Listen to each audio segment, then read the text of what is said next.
Hey, the direct actually happened, y'all. We actually got that July direct, even though it was at the very last minute on like July 31st. It's really funny, but hey, Nate the Hate was right. He deserves bragging rights. Kudos to him. But anyway, I seems like online it got a lot of backlash, like usual with partner showcases, because it's not the kind of direct that they ever want. I personally always like these because I like to see what publishers and developers outside of Nintendo have planned for Nintendo systems. I like what they want to bring to Nintendo systems, and especially now the Switch 2, because the Switch 2 is a beefier, it has more power, so it kind of broadens the horizons of what type of games they'll actually bring over to the Switch 2, and it excites me what kind of things they could bring. Okay, first thing shown off is Monster Hunter Stories 3. That's really cool. I always like when these type of shows open with an RPG, because I think they need more relevance. I want RPGs to be everywhere, so that's great. And Monster Hunter Stories has always interested me, not Monster Hunter itself. I've dabbled in it, never really interested me much, didn't click with me, but stories, being RPGs, those certainly interest me. I have 2, not 1, so I gotta get around to those at some point, but I'm glad that was shown off. Once Upon a Katamari was next, and I was so happy that this is a thing. New Katamari, it's not like another remaster like those previous 2 were a couple years back, which I got into Katamari finally with those remasters. I think they're fantastic, so I'm in love with this series now. So I'm glad that it seems like Bandai has deemed the series viable for new entries. That was really cool. Then of course you're gonna have your stinker, and that's Just Dance 2026 edition. I get its cultural relevance, I understand why it exists, I could care less about it, although I do really care about Dragon Ball Sparking Zero. Now I did see this coming, I knew it was gonna come to the Switch 2 pretty soon, because I know Bandai would not want to miss out on the hype train that is the Switch 2 right now. And I think it looks relatively good. They did a pretty good job, it seems, although I did see screenshots of the Switch 1 version. Ugh, it looks pretty rough, but that's expected. I'm just honestly shocked they put it on the Switch 1 at all. But, that's pretty cool. I love Tenkaichi games, and this is basically Tenkaichi 4. I know that it pretty much died off from what I've seen online, but I still really want it because, I love this style of Dragon Ball game. Then Plants vs. Zombies Replanted is a not a remake, but like a remaster of the first Plants vs. Zombies. It seems like it's taking features and modes and stuff from a bunch of the different versions throughout the years and kind of just putting them together and just giving it an HD coat of paint. And that's pretty cool. It's one of my favorite casual games ever, so even though I replayed the game so many times, I'm probably gonna get this again. But yeah, really cool that this got announced. And we got our second stinker here. You got your sports, EA Sports FC 26. At least Switch some, if you're into that, Switch 2 owners, have at it. Then Pac-Man World 2 Repack. Oh, I was waiting so long for this to happen. I was already excited that they did the same treatment with the first World, and now that they did it with the second World game, which is like my favorite out of the 3.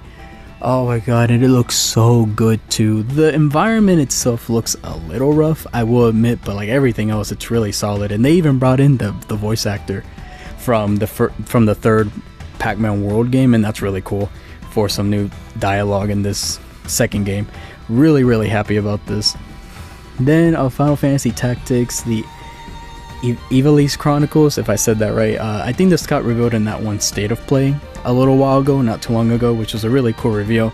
And yeah, as expected, it's gonna come to the Switch 2 as well, and I'll probably get that because I like games like this. Then another banger, another one that I not even me, just pretty much everyone expected they were gonna do, bring Persona 3 Reload to the Switch 2. I'm shocked they didn't try to do a Switch 1 version, even though it probably would have been really rough. It probably would have gotten some good sales there. But honestly interested in this. My friends always say the best things about it, and it looks pretty cool. So yeah, that's an expected one, but it's a neat announcement.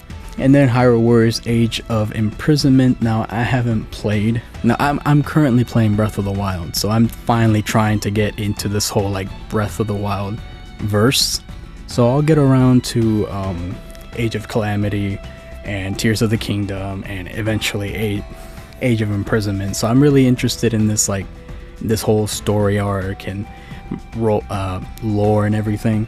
So I kind of didn't really pay attention much to this, but it seems like they're stating it outright. This is the canonical tale, which that's really funny because of the whole what was it called? The Age of Calamity fiasco that happened several years ago with the story after that. So I guess there's your quote unquote first party game, but you know, it's a Koei Tecmo game, so it's a third party game. But yeah, there's your, you know, Nintendo game right there. And then next is another EA Sports game, Madden NFL 26. Boring. You know, what do you expect? But hey, I mean, it's cool that they're coming to the platform, don't get me wrong, but like, come on now. And whatever. For those that like it, there you go. Then another one that I was kind of meh about is that one campfire game. I think it was called Shillin' by the Fire. Looks a little neat. That doesn't really stir much of a reaction out of me though. Same thing with this next one, Apex Legends. Yeah, it's kind of like Fortnite, you know, we're gonna do a Switch 2 version and it's gonna have like better resolution, better frame rate, better visuals, you know, all that stuff. That's cool. For the players that were playing it in Switch 1 are gonna have a better experience in the Switch 2, so good for them. Not really interested in the game though. This next one though, the mouse game, Hella, looks really cute. I want to know more about this. Although the thing is, I noticed it kind of has a bit of frame rate issues, so that's kind of worrisome. But other than that, it looks like a really cute game. Then another one I couldn't care less about, Star Wars Outlaws. I think they spent a little too much time on this, in my opinion. I didn't really think we need a whole overview of it. It's been out for a while, and like, whatever. Neat for those that want it. Then this next one though is really interesting, Chronos: The New Dawn. It's like this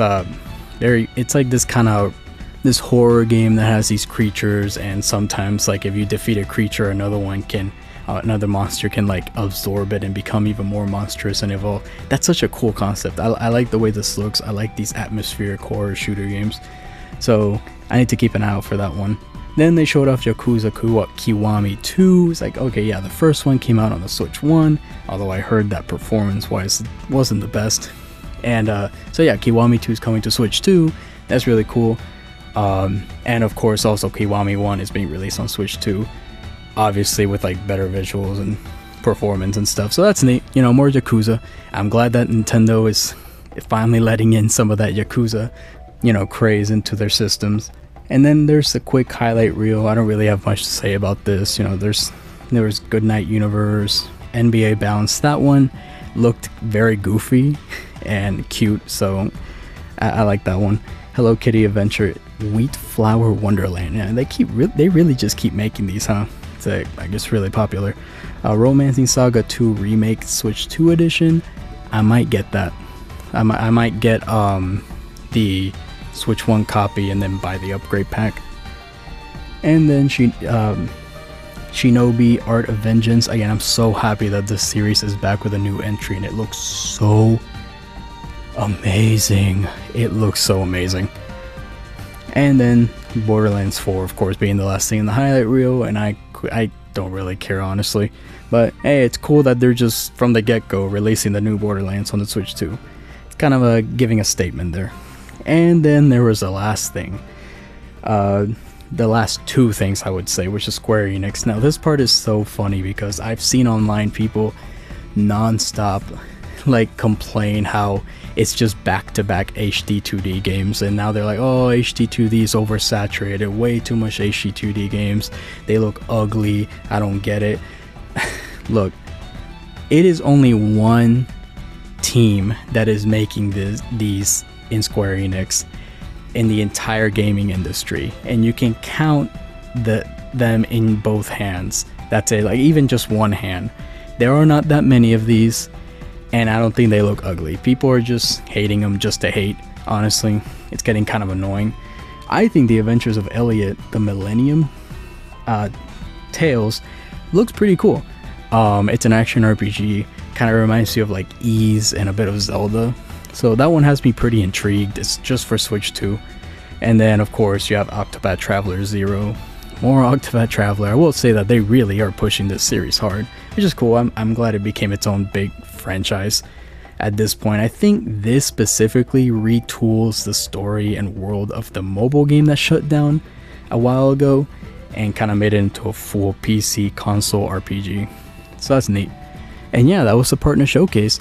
Again, I thought it was great. I really liked it. I would probably give it like a solid B to B plus. I used to think it was A minus, but I don't know, some of those stinkers did kind of linger a little too long, like Star Wars Outlaws and the sports stuff, but you know, they're there for the people that like that stuff. But the majority, like over 2/3 of the stuff shown, really clicked with me and really intrigued me, especially stuff like a new Katamari, a bunch of cool looking RPGs of all kinds. Then you have the Pac-Man World 2 repack, the Plants vs. Zombies remaster. There's a lot of cool stuff that really resonated with me, so I really like the partner showcase, unlike it seems the majority of the internet. No, it's looking pretty bright right now in terms of like the future for third-party support on the Switch too. Yeah, I can't wait to get a whole bunch of these. Oh, right.